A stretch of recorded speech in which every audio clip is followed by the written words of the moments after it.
तो गाइस स्वागत है आप सभी का डेड मेंशन के एक और न्यू वीडियो में। और आज हम बात करने वाले हैं उसके चैप्टर 29 से आगे की स्टोरी के बारे में। पिछले एपिसोड में हमने देखा कि छोटा एली जेंग अपनी पावर्स को अवेकन कर लेता है और एनिमल इंस्टिंक्ट के जरिए मेटाडोर को काफी तगड़ी टक्कर देता है और इसी रीजन के चलते मेटाडोर वहां से एस्केप कर लेता है। लेकिन स्कूल के बाहर जाते ही वो शॉन के हत्थे चढ़ जाता है एंड तभी हमें दिखाया जाता है ईडन नाम का एक मिस्टीरियस बंदा जो अपनी एंट्री मारते ही रेचल पर अपनी नीडल गन से अटैक कर देता है। और अब रेचल के नीचे गिरते ही एली उसको बचाने की कोशिश करता है, लेकिन बेचारे के घाव के चलते वो खुद कुछ नहीं कर पाता और ईडन इन सारी चीजों को बस शांति से देख रहा होता है। लेकिन तभी उस पर काफी तेजी से एक अटैक होता है जो रेचल ने किया होता है और हमें पता चलता है कि रेचल के सर पर वो नीडल तो लगी है लेकिन उससे उसका काम 25 नहीं हुआ और अभी वो अम्मा बहन की गाली देते हुए ईडन पर लगातार अटैक कर रही होती है। और उसके अटैक से बचते हुए ईडन उसको कहता है,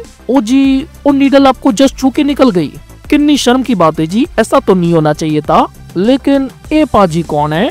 और हम देखते हैं कि शॉन मेटाडोर को निपटा कर आ चुका है और आते ही उसने ईडन पर एक धोबी पछाड़ किक लैंड कर दी होती है। और इस खतरनाक किक के बावजूद भी ईडन ने शॉन के सर पर अपनी नीडल गन को पॉइंट किया होता है और शॉन देखता है कि ईडन ने उसकी किक को अपने दूसरे टूल से रोक लिया है और अगले ही सेकंड ईडन अपनी नीडल गन को शॉन के सर पे चला देता है। बट शॉन के रिफ्लेक्शन तेज होने की वजह से वो बाल बचता है और अपनी जगह से उठकर ईडन भी शॉन पर एक किक लैंड करता है और इस किक के इम्पैक्ट की वजह से शॉन थोड़ा पीछे घिसट जाता है। और तभी ईडन उसे कहता है, अरे तू तो वही जूनियर है ना जिसे लोग डेड मेंशन का लेजेंड कहते हैं। ओ जी, मानना पड़ेगा, ये तो काफी अच्छे तरीके से जानता है कि लोगों के लिमिट्स को कैसे पुश करते हैं जी। ओए मैं तो अभी से पसीना पसीना हो गया। रेचल चिल्लाकर शॉन को बताती है कि ये भी तुम्हारी तरह एक डेड मेंशन का गुड चाइल्ड है, तो इससे बच के रहना। और शॉन ये सुन के काफी ज्यादा कंफ्यूज होता है कि साला इतने बड़े बच्चे कब से आने लगे, कौन सा चाइल्ड इतना बड़ा होता है यार। हाँ, तुम बिल्कुल सही कह रहे हो शॉन, लेकिन ये उनमें से है जो तुमसे पहले बनाए गए थे और इन्हें कहा जाता है द वर्जन 1।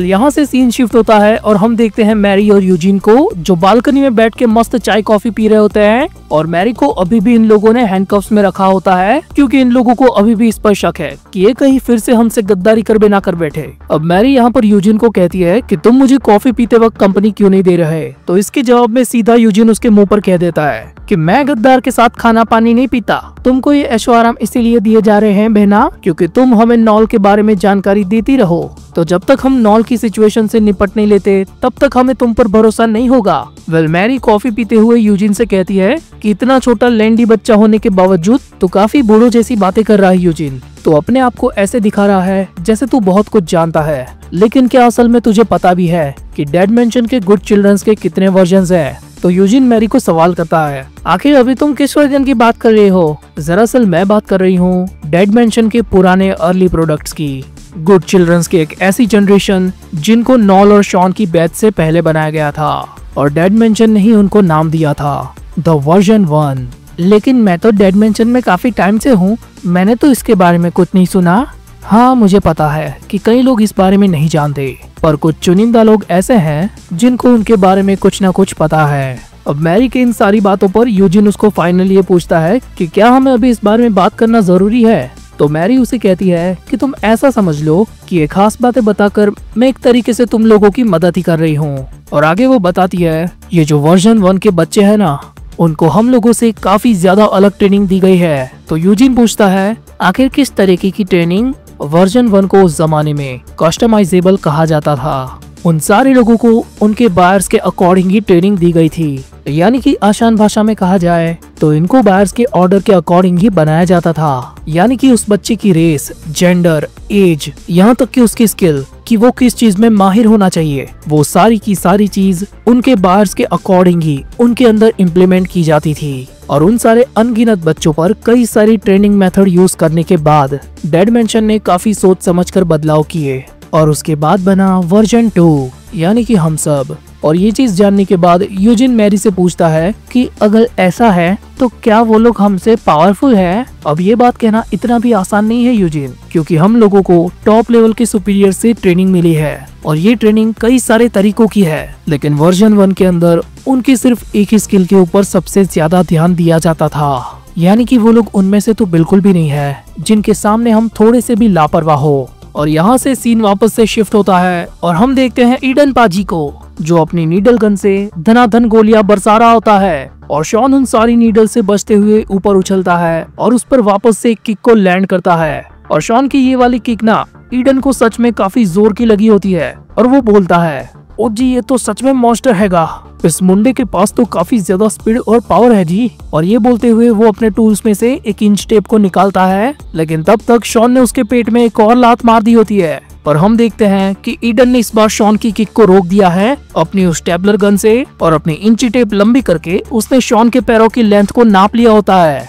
ओ तोड़े पैर तो काफी लंबे है जी, और काश मेरे नाल भी ऐसा होता। और शॉन उसको कहता है, अबे साले क्या बक रहा है तू। और ऐसा बोलते हुए उसने ईडन के मुंह पर एक पंच भी मार दिया होता है। और सीरियसली ईडन ने इस बार उसके हाथ को भी नाप लिया होता है। ओ पाजी तोड़े हाथ भी काफी लंबे हैंगे। लेकिन गुस्से में शॉन ने ईडन को लात मार के दूर फेंक दिया होता है। ओ जी पाजी मेरे पुट्ठे टूट गए यारा, अगर यहाँ पर एक और अटैक मैंने पड़ा तो मेरे तो टोटे टोटे हो जाएंगे। पर तभी वहाँ पर शॉन आता है और उसे कहता है, ओ सीनियर अब तू जान गया ना कि आजकल के बच्चे काफी ज्यादा डरावने हैं। अब ये मत कहना कि तू नीचे इसीलिए बैठा है ताकि तू मेरी किसी और चीज को भी नाप सके।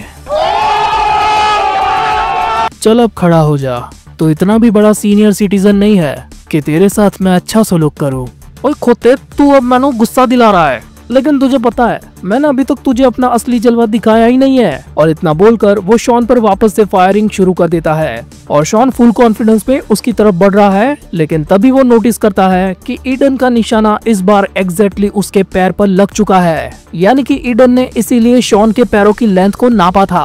अब ये इंजरी होने के बावजूद भी शॉन ईडन पर एक पंच करता है, लेकिन इस बार ईडन उसके पंच से भी पीछे होकर बच जाता है और शॉन को कहता है, ओए देखा मैंने तुझे नाप कर तेरा पोपट कर दिया। और इतना बोलकर वो शॉन पर वापस से फायरिंग शुरू कर देता है। वेल अब तक शॉन समझ गया है कि अब उसके सामने से जाकर लड़ने में मजा नहीं है, तो वो ईडन के अटैक से बचने के लिए पीछे भागता है। लेकिन ईडन पाजी हथौड़ी और स्क्रू ड्राइवर लेकर कतई उसके पीछे पड़ जाते हैं। और इसी बीच ईडन शॉन को बताता है कि ऐसे हथियारों के साथ किसी को चेस करना वही उसकी स्पेशलिटी है। और अगले ही सेकंड वो शॉन के ऊपर कई सारे अटैक्स बजा देता है। पर अगले ही सीन में ईडन के साथ साथ हम सब भी देखते हैं कि शॉन ने 2 पाइप्स के जरिए अपने आप को डिफेंड कर लिया होता है और ईडन के सारे अटैक्स उन पाइप्स पर लगे होते हैं। और ईडन यहाँ पर फुल कंफ्यूज होता है कि ओ गुरु यहाँ पर पाइप कहाँ से आ गए जी। पर उसके उतना बोलते ही शॉन नीचे बैठा हुआ ही उस पाइप से ईडन पर एक स्ट्राइक मारता है, जिसकी वजह से ईडन के हाथ में से वो स्क्रू ड्राइवर अलग हो गया होता है और वो पीछे हटते हुए शॉन पर और भी कई सारी फायरिंग करता है। बट शॉन यहाँ पर फुल सीरियस मोड में यूज करता है काली आर्नेस को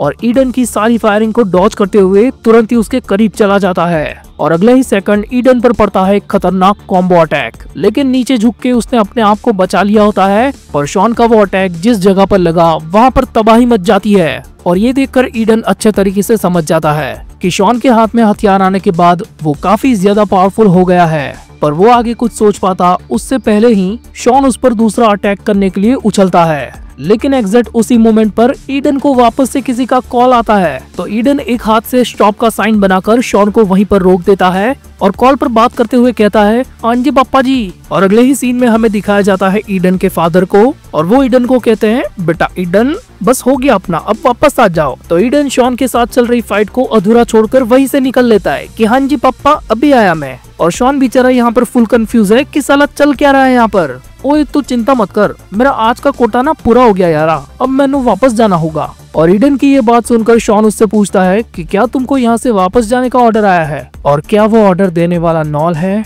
क्या तुम उसकी कमांड में हो। ओए ना जी ना, मेरा उस सफेद बालों वाले बंदे से कोई लेना देना नहीं है, मुझे तो अपने पापा जी ने भेजा था यहाँ पर। सफेद बालों वाला बंदा यानी कि तू नॉल को जानता है ना साले। ओ मैनू की पता यारा, और अगर मैनू पता भी होता तो मैं तेनू क्यों दसिया।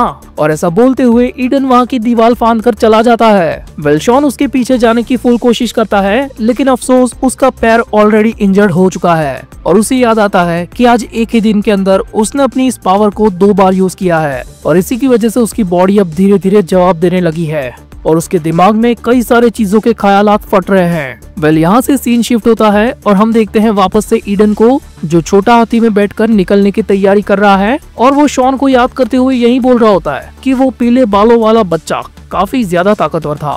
ओ जी आजकल के बच्चों का भरोसा नहीं है जी, मैं नहीं चाहता कि मैं उससे वापस से भिड़ूं। लेकिन ईडन के इतना बोलते ही एक मेटल रॉड सीधे उस टेम्पो के रूफ को चीरते हुए नीचे आता है और लिटरली ये हरकत की होती है शॉन ने। लगता है तूने सुना नहीं जो मैंने तुझसे पहले कहा था। मैंने तुझे रुकने को कहा तो रुका क्यों नहीं साले। और गुस्से में घूरते हुए शॉन के साथ ये चैप्टर यहीं पर एंड हो जाता है। तो अगर आपको ये वीडियो पसंद आई हो तो प्लीज इसे लाइक कर देना और चैनल पर अगर नए हो तो प्लीज इस चैनल को सब्सक्राइब भी कर देना ताकि मुझे वीडियोस बनाने की मोटिवेशन और आपको मेरे वीडियोस की नोटिफिकेशन मिलती रहे।